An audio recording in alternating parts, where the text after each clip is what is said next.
बंगाल में जारी एसआईआर पर तकरार बढ़ती जा रही है। ममता बनर्जी तो इसके विरोध में सड़क पर उतर आई। उन्होंने उत्तर 24 परगना में एसआईआर के खिलाफ मार्च किया। तो एसआईआर को लेकर के तकरार बढ़ती जा रही है। बंगाल में आपको बताएं कि ममता बनर्जी एसआईआर के विरोध में सड़क पर उतर आई। उन्होंने उत्तर 24 परगना में एसआईआर के खिलाफ मार्च किया। पश्चिम बंगाल में एसआईआर को लेकर राजनीतिक टकराव लगातार बढ़ रहा है। मुख्यमंत्री ममता बनर्जी ने विवादित बयान भी दिया। ममता ने कहा कि एसआईआर के नाम पर उन्हें जानबूझकर टारगेट किया जा रहा है और अगर उनके ऊपर किसी तरह का हमला हुआ तो वो भारत को हिला देंगी। इस बयान ने बंगाल से दिल्ली तक हलचल मचा दी है।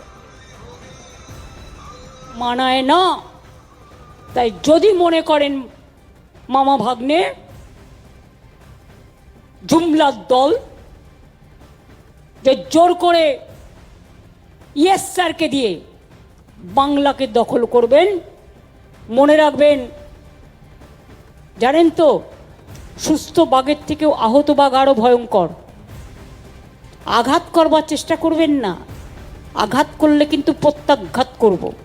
আর সেই বেত্রাঘাত নয়, প্রত্যাঘাত। আর মানুষ যদি প্রত্যাঘাত করে ভুল বোঝালে বুঝবেন না।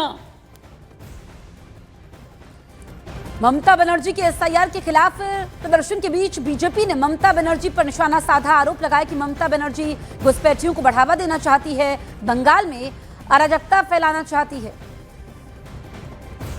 तो यहां पर आप देखिए कि एसआईआर को लेकर के सियासी तकरार बढ़ती जा रही है। ममता बनर्जी सड़क पर उतर आई और उन्होंने बयान भी दिया, विवादित बयान दिया। उन्होंने कहा कि अगर उन पर हमला हुआ, उनको टारगेट किया जा रहा है एसआईआर को लेकर, तो वो भारत को हिला देंगी, जिस पर सियासी वार पलटवार का सिलसिला जारी है। ममता बनर्जी पर बीजेपी ने हमला बोला है और आप देखिए कि स्पेशल इंटेंसिव रिवीजन को लेकर के ममता बनर्जी ने धमकी दी है। तो बंगाल में जो है ये बवाल मचा हुआ है एसआईआर को लेकर और खुद अब राज्य की मुख्यमंत्री सड़क पर उतर आई है। आप देखिए उन्होंने मार्च निकाला। तो ममता बनर्जी एसआईआर के खिलाफ प्रोटेस्ट के बीच यहाँ पर उन्होंने विवादित बयान भी दिया है। बीजेपी ने भी ममता बनर्जी पर पलटवार किया है। आरोप ये लगाया कि ममता बनर्जी घुसपैठियों को बढ़ावा देना चाहती है, बंगाल में अराजकता फैलाना चाहती है।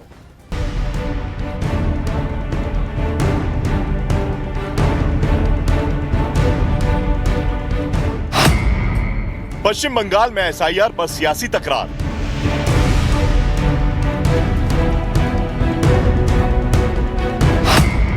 बंगाल में एसआईआर पर मुख्यमंत्री बनाम राज्यपाल। बंगाल में जमा नहीं हुए 10 लाख एसआईआर फॉर्म।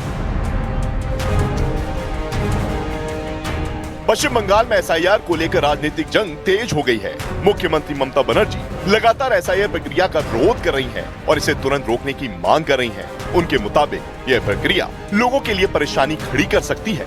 दूसरी तरफ पश्चिम बंगाल के गवर्नर डॉक्टर सीवी आनंद बोस ने ममता सरकार के आरोपों को सिरे से खारिज करते हुए कहा कि एसआईआर एक पूरी तरह से लोकतांत्रिक और जरूरी प्रक्रिया है। बंगाल के राज्यपाल ने दावा किया कि राज्य में कुछ लोग एसआईआर को लेकर जनता को गुमराह कर रहे हैं और समाज में तनाव फैलाने की कोशिश कर रहे हैं। ऐसे लोगों के खिलाफ सख्त कार्रवाई होगी। SIR is an essential process of our commitment to hold free and fair elections.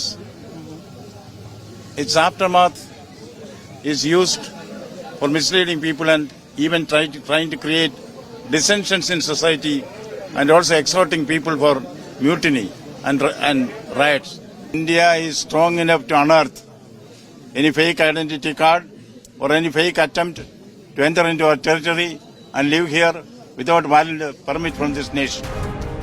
उधर पश्चिम बंगाल के राज्यपाल एसआईआर को लेकर गुमराह करने वालों के खिलाफ तल्ख हैं, तो इधर टीएमसी एसआईआर को लेकर चुनाव आयोग के खिलाफ मोर्चा खोले हैं। टीएमसी के राष्ट्रीय महासचिव और ममता बनर्जी के भतीजे अभिषेक बनर्जी ने चुनाव आयोग पर गंभीर सवाल उठाए। उन्होंने कहा, हमें चुनाव आयोग पर अदृश्य दृष्टि रखनी होगी। अभिषेक के इस बयान ने राज्य की राजनीति में एक बार फिर गर्माहट ला दी है। बंगाल में कटेंगे 10 लाख वोटरों के नाम। पश्चिम बंगाल में चुनाव आयोग की तरफ से चल रहे एसआईआर यानी मतदाता पुनरीक्षण में इस बार बहुत बड़ा बदलाव देखने को मिल रहा है। चुनाव आयोग के सूत्रों के मुताबिक अब तक 4 करोड़ 55 लाख फॉर्म डिजिटाइज किए जा चुके हैं और इनमें से 10 लाख फॉर्म जमा नहीं हुए हैं, यानी ये 10 लाख नाम ड्राफ्ट लिस्ट से हटाए जा सकते हैं।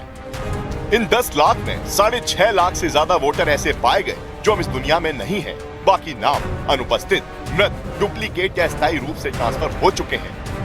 राज्य में कुल 7 करोड़ 64 लाख फॉर्म बांटे गए थे और इसी के मुताबिक 99.75% वोटरों तक फॉर्म पहुंच चुका है। चुनाव आयोग के अधिकारियों के मुताबिक पश्चिम बंगाल में अभी करीब 4 करोड़ फॉर्म डिजिटाइज होने बाकी हैं, इसलिए वोटर लिस्ट से हटने वाले नामों की संख्या और बढ़ सकती है। इस बीच बंगाल में मतदाता पुनरीक्षण के काम में लगे बीएलओ के प्रदर्शन की भी तस्वीरें सामने आई।